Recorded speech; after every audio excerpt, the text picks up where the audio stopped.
Hello, in this video I will show you how to add a person into your workroom or live course shell.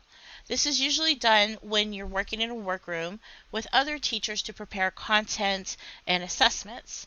This also can be done to add a CC teacher into a live course shell as they are reviewing how your shared students are working through the course content. Remember that the left sidebar that is black is the Canvas navigation sidebar.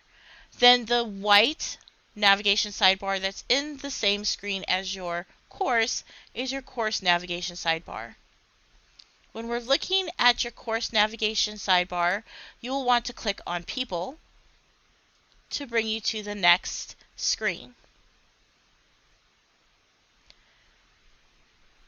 Click over to the blue plus People button and it'll open up another pop-up screen.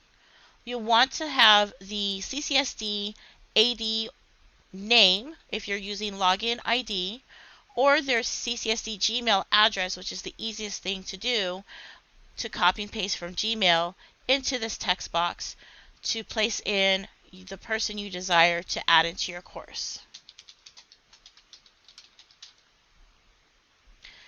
You will then make sure that this person is added as a specific role. In most cases it will be teacher. You do not need to click on anything else after this except for next. So in this case I tried to add myself and it says that I'm already in the course.